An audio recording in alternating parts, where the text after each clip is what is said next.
आलेलो आहोत म्हणजे आपण आदिवासी आहोत ना सर्वजण। मग सर्व संविधानिक हक अधिकार जे आपल्याला जे दिलेले आहेत त्यासाठीच आपण आलोत ना। मग आदिवासी संस्कृती आपण जपायला पाहिजे की नको? मग आदिवासी संस्कृती जपण्यासाठी आपला एक कार्यक्रम तिथे समोर बॅनर लावलेला आहे।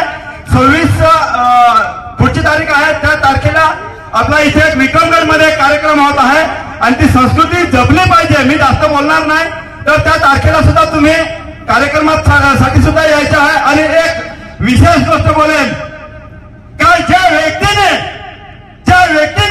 पेसा कायद्यावर याचिका दाखल केली त्या व्यक्तीचे बॅनर दोन झाड 2 हात आणि एक वरती वडाचं झाड आपल्या आदिवासी गावागावामध्ये पाडायला लागलेलं आहे। हा पाटा 5 दिवसाच्या आत दिसला नाही पाहिजे। जर तुम्ही खरे आदिवासी हा पाटा दिसला नाही पाहिजे, नाही तर आम्हाला वेळ येईल उपटून खाली टाकायला। हा जिल्ह्याचा कार्यक्रम होता।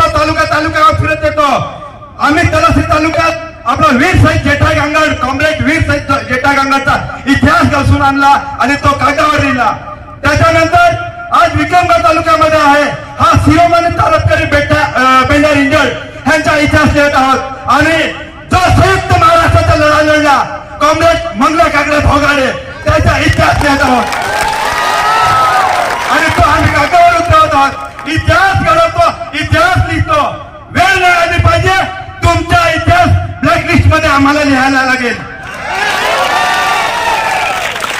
तो आणि पोरगा तो इतिहास वाचला तर तो सांगेल साले सर्व आमच्या आदिवासी बांधव रस्त्यावर हक अधिकाराची लढाई लढत होते आणि माझा आजो पंजोबा हा साला दलाल तो त्यांच्या मागे फिरत होता। साला फोटो घरातून काढून बाहेर फेकेल आणि त्या फोटोवर हे लक्षात ठेवा। तेव्हा मी आपल्या बांधवांना विनंती करून सांगतो हे बॅनर दिसले नाही पाहिजेत। जे ठिकाणी बॅनर दिसेल मी फोटो काढलेले आहेत प्रचारामध्ये या कार्यक्रमाच्या प्रचारामध्ये मी जिथे गेलोय त्याच्या गावामध्ये जे बॅनर लावलेत त्यांचे फोटो काढून त्याच्यामध्ये त्याच्याकडे लिस्ट आहे आणि हे बॅनर दिसले नाही पाहिजे पुढच्या साठी। एवढेच मी बोलत सर्व कार्यकर्ते उपस्थित आहेत, प्रत्येकाला विषय आहेत ज्या विषयावरती ते बोलतील। जोहार जिंदाबाद। धन्यवाद संतोषजी। आपला जिल्हा पालघर जिल्ह्यातील घडामोडी पाहण्याकरिता पालघर न्यूज नेटवर्क हे चॅनल जरूर पहा।